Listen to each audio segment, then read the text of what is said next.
Salut tout le monde! Hello! J'espère que vous allez bien.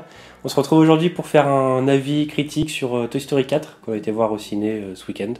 Enfin, parce que depuis mercredi, on attend ça avec impatience. Depuis même avant mercredi. Oui, bah bon, depuis qu'elle est sortie, on se dit mince, on n'arrivait pas à se capter tous les deux pour y aller, quoi. Donc ça y est, on l'a vu et on va vous donner notre avis. Bon, bah déjà, on peut dire que c'était un bon film. On peut commencer par là. C'était un très bon film. C'est un bon film, vous pouvez aller le voir. Petite info, il y a une partie sans spoil, une partie avec spoil. Ah oui, Pardon. du coup, on va... Donc Bon. là, on commence à faire une critique sans spoil. Avec spoil. Non, arrête, tu vas perdre les gens, ils vont partir. Sans spoil. Sans spoil et on fera après une partie avec. Voilà, comme ça au moins, si vous n'avez pas vu, bah, vous pouvez rester et quand on passera avec spoil, on vous le dira pour que vous quittiez la vidéo si vous voulez pas être spoilé, forcément. Du coup, donc, sans spoil, c'est parti. C'était un très bon film. Très très bon film, quand même. Enfin, vous pouvez aller le voir, voilà. Ça y est, c'est fini. Allez, on passe au sans spoil. Bon, alors du coup, non, c'est un très bon film. Moi, j'étais très très contente d'aller le voir parce que bah, je suis très attachée au personnage de Toy Story, de la saga en général. Je pense que toi aussi, hein, c'est une saga qu'on a vue quand on était tout bébé. Ouais, enfin, tout bébé, ça. non, quand même pas. Oui, Mais quand on était très enfant. jeune, quoi. Du coup, trop content de retrouver Woody, Buzz, Poil, Jessie. Il y avait la petite émotion, c'était la première fois pour moi que j'allais voir Toy Story au cinéma, peu importe lequel. Oui, bah pareil. Donc, en fait. Ça fait un petit truc quand même. C'est vrai que... Ouais. Du coup, on est content de retrouver nos personnages qu'on connaît déjà. On est content aussi parce que du coup, il y a des personnages qu'on connaissait juste de vue Enfin, juste de vue. Qu'on fait des brèves apparitions dans un des précédents... ou deux des précédents Toy Story, je sais plus. Bah, au moins un, c'est sûr. Ouais. Le 2, j'ai un doute. Le 3, c'est sûr que non. Mais je pense que vous vous doutez très bien de qui on par parle. exemple, la bergère, ou qu'on appellera Beau. Puisqu'on connaît son prénom. Enfin bon, on connaît depuis un moment, je crois. Enfin, je sais pas. Moi, dans les films, je le pas. Je le connaissais pas avant. Donc du coup, oui, très content d'en apprendre un peu plus sur son histoire à elle. C'est bien, ça permet de lier cette histoire avec les précédentes. Et on approfondira ce détail plus précisément dans la partie spoil. Mais je pense que c'est un des gros points positifs qu'il y a eu cette partie-là pour lier cette histoire, le 4 à la trame du 1, du 2, du 3. Du coup, après, niveau personnage, on va pas en parler plus tout de suite. Je pense qu'on en parlera plus dans la partie avec spoil parce que après, sinon, on va trop rentrer dans les détails et on risque de vous spoiler. Ensuite, moi, je trouve que c'est un bon film. Bah, déjà, c'est un Pixar, comme d'habitude. C'est d'habitude. Ils nous font vivre plein d'émotions différentes. Donc, on a la nostalgie. On a la peur, la mélancolie, la mélancolie, la tristesse, on pleure, on rigole, on passe par toute une palette d'émotions, comme d'habitude. C'est un bon Pixar. Ils savent faire, c'est leur spécialité. Voilà. Moi j'aime bien quand c'est comme ça. Sur un joli plateau de nostalgie. Ensuite, qu'est-ce qui était bien? Les musiques. Enfin, des bonnes musiques, c'est le même... Alors, je connais pas le chanteur, mais c'est le même... Andy. Non, j'allais dire Andy Newman, mais c'est pas ça. Je vais peut-être dire des bêtises, mais enfin... J'ai le nom dans la tête, mais il sortira pas. Moi, je connais pas le nom, enfin voilà. Et du coup, oui, content de retrouver ces musiques. Voilà, quoi, c'est un peu l'âme de Toy Story. On retrouve bien Toy Story dans les musiques du 4 aussi. C'est qu'il y a des nouveaux personnages aussi qui sont introduits. Ouais. Donc je pense que vous avez tous vu ne serait-ce que Fourchette, parce que même si vous n'avez pas vu les bandes annonces, vous voyez des images, donc voilà, il y a Fourchette en nouveau personnage. Sur des bandes annonces, on voit aussi un lapin et un canard. Voilà, après bon, il y en a d'autres, mais on va pas en parler maintenant. Ces personnages, je trouve qu'ils apportent quand même... Enfin, en fait, pour cette histoire, ils apportent quelque chose, forcément. Parce que sans Fourchette et la bergère, c'était obligé, parce que c'est des... Mais elle est pas nouvelle, elle. Non, mais moi je considère que si, elle est un peu nouvelle quand même, parce qu'on la connaissait pas, en fait. On l'avait déjà vue, mais on connaissait rien de son caractère, on connaissait pas son nom, on savait juste qu'elle était bergère, quoi. Mais on connaît le nom de ses moutons, par exemple. On a été le voir en VF, pour info. J'ai trouvé le doublage globalement bon. Au tout début, j'ai eu un gros doute sur Jamel. Je pense comme beaucoup de gens. Et en fait, ça va. Je trouve que ça colle bien à son personnage.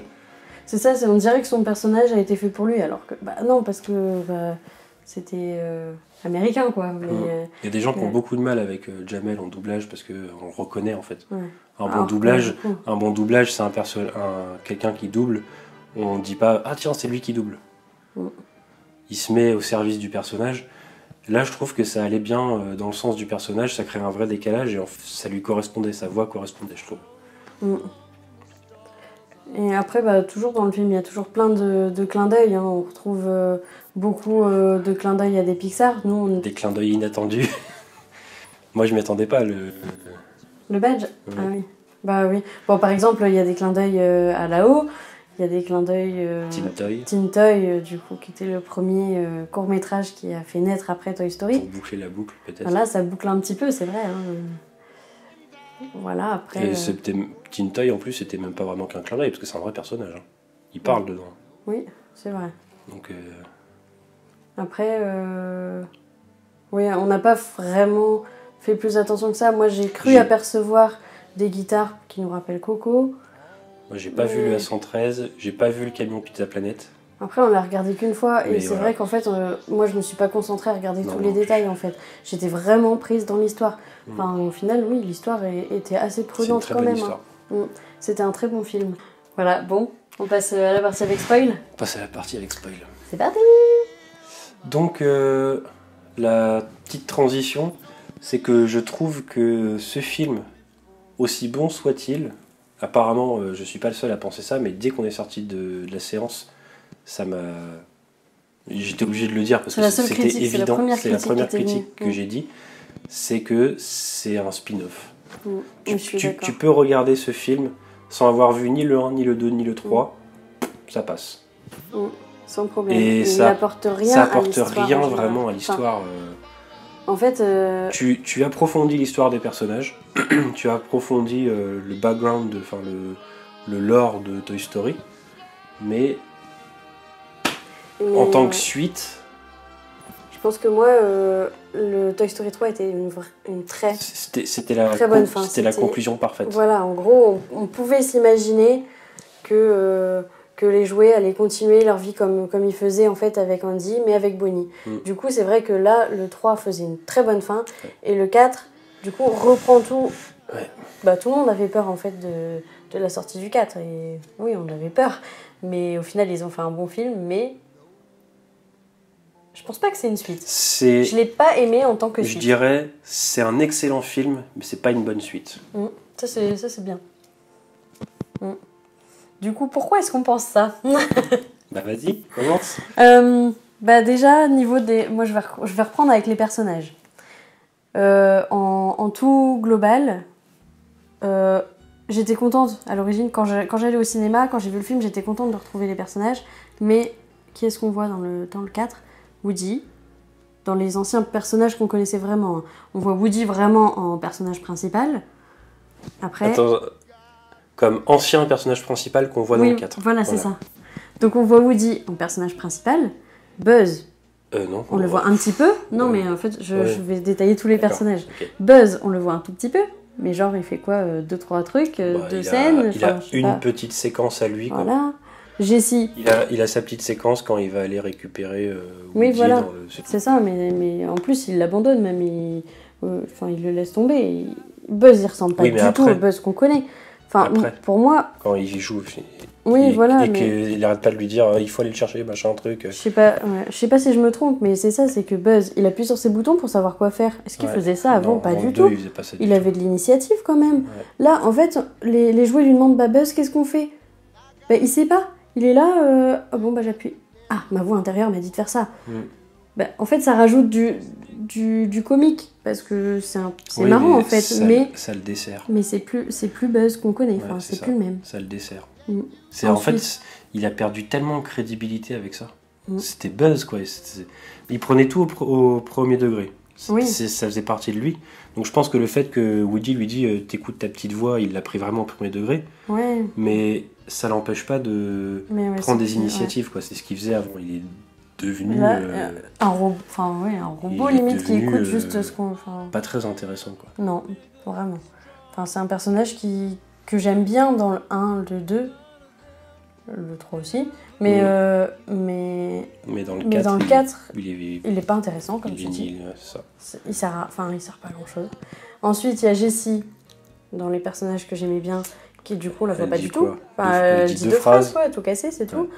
Pile poil, on le voit, c'est tout. Rex, on le voit, je crois. Ouais. Je sais même pas. Il a même pas eu son... Mais non, il y a même pas sa séquence habituelle. Ah, c'est quoi le mot?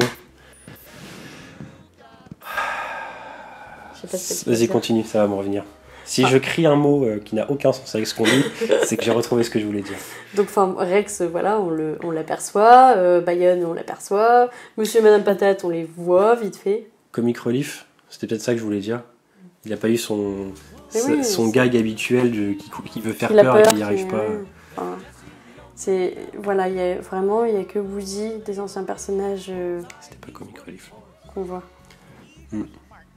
Donc ça, je suis déçue là-dessus. En fait, oui, dans les personnages principaux des anciens Toy Story, qu'on revoit vraiment en personnage principal, là, il n'y a que Woody. C'est tout. Du coup, mais après, c'est aussi l'histoire de Woody, le 4. Oui, c'est l'histoire de Woody. C'est son parcours. C'est plus centré sur Woody. Mais je suis quand même déçue, en fait, parce que... Ils auraient pu apporter plus, quoi.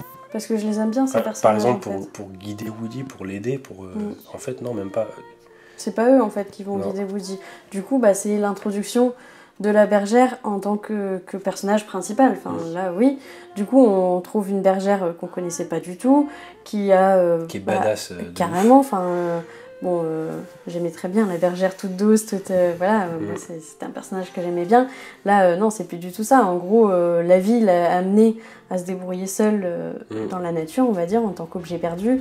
Et du coup, c'est ça, elle est badass. Je dis quoi? Objet. Ah, pardon, en tant que jouet perdu. Du coup, oui, elle est badass, elle connaît tout. C'est elle qui échafaude les plans pour sauver Fourchette quand Fourchette est prisonnière. Mais je l'aime bien comme ça aussi. Oui, et du coup, on apprend toute son histoire qui a découlé quand elle était dans le 1, dans le 2, on connaissait rien d'elle. Et là, on se y a demandait des petits flashbacks. On se demandait même pourquoi elle avait totalement disparu. On savait pas pourquoi. Pourquoi il n'y avait plus la bergère? Là, c'est le personnage principal. Elle avait totalement disparu des anciens. Pourquoi? Du coup, ils nous ont... C'est bien parce qu'ils nous ont montré pourquoi elle n'était plus là. Quoi. Du coup, l'introduction des nouveaux personnages, on a Fourchette, qui du coup forcément est le personnage principal. Mais d'un côté, c'est pas du tout son histoire en fait qu'on va raconter. Enfin, pas trop, je trouve. C'est elle, Fourchette, lui. C'est bizarre comme prénom, Fourchette. Lui, Fourchette, et la couteau. Ouais. Pour la Fourchette, moi je préfère Forky. En VO, c'est Forky. Ça lui va beaucoup mieux. Du coup, en fait, il est là pour aider à avancer l'histoire plutôt. Il est là pour que Woody... Pour que Woody passe la main, comprenne que lui, il est plus là pour être joué. C'est plus le jouet préféré. C'est plus le jouet de quelqu'un. Après j'ai rien à dire sur Fourchette, c'est un personnage très drôle, ça me fait penser à la relation entre un père et son enfant au final, parce que là, la longue partie, ou la longue, c'était pas long, mais sur la route, quand Woody saute du camping-car pour aller chercher Fourchette, on voit carrément son père avec un enfant. La Fourchette, pourquoi si? Pourquoi ça? Pourquoi si? C'est qui tu lui? Le portes? C'est qui machin? Qui fait exprès de se laisser traîner, qui marche doucement. Quand il comprend qu'il est plus un déchet chez vous, il court, c'est limite, c'est un enfant quoi. Donc ça fait un peu relation père et fils. Ça m'a fait Woody lui apprend en fait. C'est ça en fait. Il l'éduque en tant que jouet quoi. Donc ça j'ai bien aimé, Fourchette est marrante. Il y a beaucoup... Fourchette est oui, marrant. Mais j'ai du mal, voilà, Fourchette pour moi c'est... Forky. Voilà, Forky est marrant. Après, l'humour aussi est amené par, du coup, le canard et le lapin, je sais pas comment ils s'appellent. Je ne peux plus. Je m'en rappelle pas du tout, tellement au final c'est des personnages qui servent juste... Pour moi, ils servent juste à amener de l'humour dans le film. On les voit... En fait, à chaque fois qu'on les voit, c'est drôle. Mais oui, mais ils servent à rien. Ils servent pas à grand chose. En fait, ils aident Buzz à sortir de... Enfin, ils aident, entre guillemets, Buzz à sortir quand il est pris au piège dans la foire, dans le... Sans faire exprès. Voilà. Après, ils essayent à échafauder des plans parce qu'on leur promet un enfant. Ouais. Et au final, est-ce qu'ils partent avec Bonnie? Je crois même ils pas. restent à la fin avec Woody et Berger. Donc au final... Ils aident les autres peluches, enfin les autres jouets à partir avec les enfants. Oui, mais au final, voilà. Alors que leur but, eux, c'était d'avoir un enfant. Au final, ils ont même pas atteint leur but. Non. Voilà, j'ai pas trop compris ces personnages à part être drôles. Voilà, c'est ça, c'est les comic relief de l'histoire. Alors que Rex faisait très bien l'affaire avant. Enfin, bon. Voilà. Ensuite, en nouveau personnage, on a les méchants. Gabi, avec ses... comment il s'appelle ces poupées qui font un peu peur, là. Enfin, garde du corps majordome, là, comment il s'appelle? Je sais pas. C'est des trucs anglophones, genre Winston. C'est pas Winston, d'ailleurs? Je crois que c'est Winston. Franchement, je me rappelle pas. Mais eux, du coup, ils m'ont... Enfin, eux, je les ai trouvés géniaux.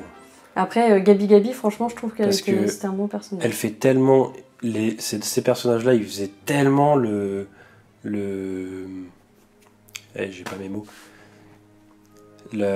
Pas la parodie, mais c'était vraiment les personnages des films d'horreur. Carrément, moi je sais que je suis pas à l'aise devant une poupée. Quand j'ai vu la poupée là avec le Winston et la tête qu'il avait, c'était vraiment malaisant, malsain. Ouais, c'est ça, je suis pas à l'aise devant une poupée. Alors autant Gabi me faisait pas peur, mais alors ces gardes du corps là, non, j'aime pas. Et du coup, cette méchante, en fait elle est pas si méchante que ça. Son problème c'est que sa boîte vocale est cassée, qu'elle a jamais eu d'enfant pour jouer avec elle, et que du coup elle veut juste... Ouais, voilà, elle veut être le jouet d'un enfant. Ce que du coup Woody finit par comprendre, parce que elle lui rappelle, lui, ses bons moments qu'il a eu avec Andy, et du coup... parce qu'il veut lui donner cette chance, il lui donne sa boîte vocale. Il se dit que lui, de toute façon... Pour moi, Woody, il était... Moi, je pense que ce qu'il ressent, c'est qu'il était uniquement destiné à être le jouet d'Andy. Et comme il n'a plus Andy, il n'a plus l'utilité d'avoir cette boîte vocale qui fonctionne. Donc c'est comme s'il la privait, elle, de pouvoir vivre ce que lui, il a vécu avec Andy s'il ne lui donnait pas. Du coup, ce personnage... Donc au bout d'un moment, voilà, au début, on pense à un personnage méchant qui veut juste shipper la boîte vocale de Woody, tout ça, et au final, au fil de l'histoire, elle se révèle être quand même touchante quand même. Enfin, elle arrive à trouver un enfant et après, elle est contente et tout. Et enfin voilà.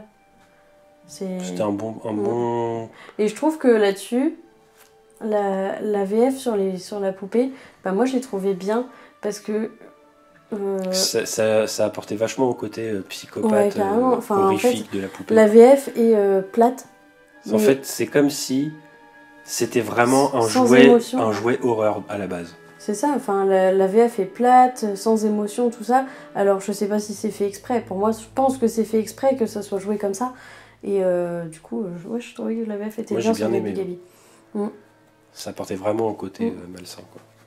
Ensuite, en nouveau personnage, on a aussi Duke Kaboom, je crois qu'il s'appelle comme ça, là, Alors, le Canadien. Maintenant, on va parler avec l'accent québécois. Moi, je sais pas faire. Moi non plus. C'était très malaisant, là. Un petit peu. Enfin, en tout cas, lui, c'est pareil, je me suis pas attachée à ce personnage. Il est marrant. C'est pour toi, moi, Jean-Jean. Il est drôle, son histoire est marrante aussi. Enfin, marrante. Non, pour lui, c'est pas marrant. Pour lui, non, c'est pas du tout. Son jouet l'a jeté, son enfant l'a jeté, mais bon. J'aime bien ce personnage aussi. Non, moi sans plus. Moi j'aime bien. Enfin, voilà. Je trouve que c'est pareil, lui c'est un personnage fonction en fait. Oui. Il y a beaucoup de personnages en fait, c'est juste des personnages fonction. Mais je trouve que c'était un bon personnage fonction, quoi. J'ai bien aimé ce personnage. Oui, après c'est tout je pense sur les personnages qu'on a dit. La petite Polly Pocket gendarme. Oui, elle apporte rien non plus. Personnage fonction. Au final c'est la copine de Bo Peep, mais c'est tout. Bo Peep. Mais c'est tout.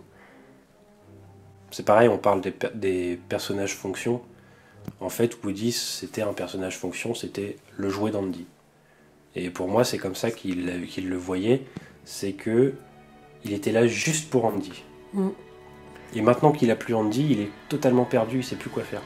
Ouais, en fait, c'est ça, tout le long du film, il nous rappelle, dans déjà les toutes premières images du film, on voit Andy jouer avec Woody, et là déjà, moi je pleurais déjà, et j'ai même envie de repleurer encore. C'est tellement dur. parce que, voilà, pour moi, j'ai du mal à m'imaginer un Toy Story sans Woody. Ouais. Donc là, déjà, en allant le voir au ciné, un Toy Story en me disant, bon, bah, ça va être Bonnie, c'était difficile. Et là, les premières images, je vois Andy qui joue avec les jouets, mais en fait, ils se sont dit, je pense qu'ils se sont dit, comme dans là-haut, on va les achever direct. Ouais, moi, perso, je pleurais déjà. Ouais. Et alors, forcément, ils nous ont remis le passage où Andy confie ses jouets à Bonnie. Donc là, ça te rappelle forcément le 3, ça te fait pleurer. Et du coup, après, tout le long, on voit l'évolution de Woody après son passage à Bonnie, on va dire. Et ouais... on voit son évolution, quoi. Comment... En gros, que Bonnie, c'est comment pas son il le jeu vit, préféré. quoi, voilà. Donc Woody, lui, qui a toujours été un jouet préféré, qui a passé sa vie, en fait, à aider les enfants, en fait, il se retrouve à... Il sert à rien. Il est au fond d'un placard toute sa vie. Toutes les journées, il est au fond d'un placard et il joue plus avec des enfants. Du coup, voilà, ouais, c'est ça, quand il va chercher... il va à l'école avec Bonnie, histoire d'essayer de se rendre utile, parce qu'il veut faire quelque chose. Il en a marre d'être dans son placard, lui. Il a même eu un mouton de poussière. C'est quelque chose qui lui est jamais arrivé à Woody. Et du coup, il veut essayer quand même d'avoir une place dans la vie de Bonnie. Et du coup, je pense que c'est pour ça qu'il s'est très attaché à Fourchette, pour pouvoir être celui qui va aider Fourchette à être le jouet préféré de Bonnie. Je pense que c'est ça, il va vivre son rêve, rôle, sa vie rêvée à travers Fourchette. Enfin, sa vie rêvée, pas, je pense. Non, sa vie rêvée, c'est avec Andy. Sa vie rêvée actuelle, on va dire. Ce qu'il voudrait, en fait, ce qu'il aimerait ses rêves à travers Fourchette. Et ça revient au fait je trouve, de la parentalité. Parce qu'au final, les parents, souvent, ils veulent le meilleur pour leurs enfants. Par procuration, un peu. Je trouve que, du coup, à travers leur enfant. Ça revient à ce passage. Et on avait vu, en regardant une critique hier, qu'il parlait de la mort au niveau de Woody. Il y avait un parallèle, c'est ce qu'il est en train de vivre avec Andy, même s'il n'est plus là, mais ce qu'il vit à ce moment-là, c'est comme quelqu'un qui perd un proche, ou même cette personne même qui est directement concernée par la mort. On avait regardé les 5 étapes, je ne me souviens plus les maintenant. 5 étapes du deuil. Les 5 étapes du deuil, et on en retrouve plusieurs. Il y a le déni. C'est déni, colère, marchandage, je sais plus quoi, et acceptation. Ouais. Et en fait, on en retrouve plusieurs qui rentrent dans l'histoire, et dans l'ordre. Et tu vois vraiment que Woody, plus ça va, plus il passe les étapes du deuil de plus avoir Andy. Et du coup, je pense que oui, ça doit être ça le gros message du film. C'est que la vie continue malgré la perte d'être cher. La vie continue, quoi. Faut continuer ta vie comme toi avancer. Tu t'en as envie. Faut pas rester coincé. Faut continuer d'avancer. Du coup, c'est ce que Woody va faire. Et est-ce qu'on parle de la fin? Attends, avant.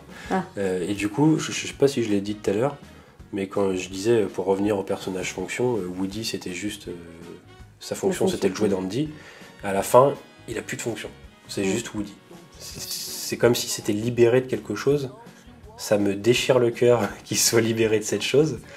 Mais en gros, c'est un nouveau Woody, quoi. C'est plus le Woody qu'on connaît. C'est ça. Et du coup, à la fin, quand il laisse... Quand il laisse toute la bande. Moi, je trouve que c'est pas Woody, en fait. En fait, déjà, cette fin, je l'ai senti venir à 1000 à l'heure. Il y avait une phrase, je sais plus si c'est Bo Peep, je crois qu'il l'a dit. Et il lui a dit un truc sur les jouets perdus, ou je sais plus quoi. Ça devait être vers le milieu du film, je pense. À partir de là, je me suis dit, oh non. Il va partir à la fin, c'est obligé, il va les abandonner, c'est obligé. En fait, c'est au moment où il a retrouvé... Beau, d'ailleurs j'ai un truc à dire après là-dessus, au moment où il a retrouvé Beau, qu'il a vu qu'elle était jouée perdue, qu'elle se débrouillait très bien et tout, à ce moment-là je me suis dit, oh non, j'espère que c'est pas là que va finir le film. Surtout qu'il l'avait abandonnée la première fois, quand elle était dans le carton au début là. Tu l'imagines difficilement l'abandonner une deuxième fois, quoi. Et puis je pense qu'elle l'a fait comprendre, Beau, c'est qu'elle était très bien en jouet perdu, elle n'allait oui. pas revenir avec un enfant, quoi. Bah non. Qui pouvait pas l'abandonner une deuxième fois, il allait forcément aller avec elle. Et du coup, voilà, la fin m'a vraiment fait très mal au cœur. C'est même maintenant, tu vois, j'ai envie de pleurer parce que je me dis, bah, je sais que Woody, il est plus en train de jouer avec. C'est plus le Toy Story qu'on connaît, quoi. Il n'y a plus la bande au complet. Déjà, voilà, il laisse, pour moi, Woody, il laisse son vrai caractère à Woody. Pour moi, c'était vraiment s'occuper d'un enfant. Et là, pour moi, c'est plus un Woody, il abandonne toute sa vie. Woody. Voilà, Woody, il abandonne tous ses copains. Et moi, je vois pas un Woody sans un Buzz. Je vois pas Woody sans Pile-Poil, encore moins un Pile-Poil sans Woody. Ok, il y a Jessie, mais non, c'est pas pareil. Enfin, je me dis, comment ils vont faire sans Woody? Enfin bon, voilà, c'est triste. Et voilà, moi j'ai eu beaucoup de mal à m'en remettre de cette fin. Franchement, c'est déchirant. Même si je m'y attendais dans le film. Mais t'avais quand même une petite part d'espoir qui disait non, ça va pas arriver. Pas Tant que je l'ai pas vu, ça va pas arriver. Et en fait, bah si, plus ça avance, plus tu sais que ça va arriver. Du coup, c'est pour ça que je préférais vraiment que la saga se termine sur le 3. Hein, c'est pour ça aussi que je me dis non, c'est un spin-off. Voilà, c'est pas la suite. C'est comme ça, je peux occulter la fin. Et je me dis non, Woody est encore avec Buzz. Ça, c'est une autre histoire. C'est pas canon avec. Comme ils ont fait pour Halloween dans les autres, c'est ça. Un motel, tout ça. Et du coup. Woody et Boo, tu voulais dire. Ah oui, d'ailleurs, c'est ça. Je voulais revenir à la retrouvaille entre Woody et Boo. Je trouve que l'animation est super bien faite à ce moment-là. En fait, les jouets sont dans les mains d'un enfant. Donc ils sont pas censés avoir des émotions, ils sont sans émotion, en mode jouet, quoi, comme un jouet qu'on connaît. Et là, en fait, tu vois, l'animation est tellement bien faite qu'on voit en fait l'émotion qu'il y a dans les yeux et dans le visage de Woody et de Bo. Limite, on imaginerait les dialogues qui sont en train de se faire, alors qu'il n'y a pas de dialogue. Et je sais pas si c'est la musique, si c'est... Enfin, voilà, l'animation est super bien faite là-dessus. Ça se voyait, on voyait vraiment bien... C'était vraiment bien fait, j'ai trouvé aussi. Il y avait un autre truc aussi que j'avais trouvé bien fait, mais je m'en rappelle plus. Par contre, il y a un truc dont je veux parler, où pour moi c'est totalement abusé, ça m'a un petit peu sorti de l'histoire, quand Bonnie a oublié son sac chez l'antiquaire, et que Buzz arrête pas d'appuyer sur ses boutons pour qu'il y ait une phrase qui sorte, pour que Bonnie se rappelle qu'elle a oublié son sac. Parce que c'était le plan de Buzz, oh c'est pas grave, elle va se rappeler qu'elle a oublié son sac. Il trouve pas, il arrête pas d'appuyer sur des boutons, la mère vient pour l'éteindre, ça marche pas, il continue d'appuyer, il a pas le truc. Elle lui met la tête dans le placard, et là il dit « Bonnie, t'as oublié ton sac ».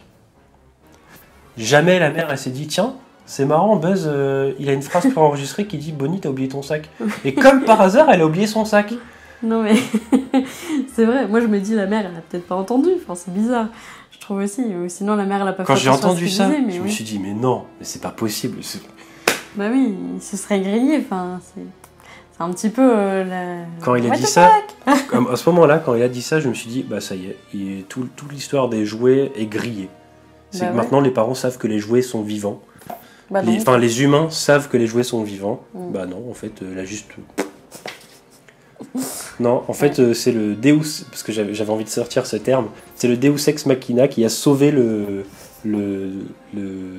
sauvetage de Woody et de Fourchette. Ouais, un peu. Et du coup, on va conclure ou pas?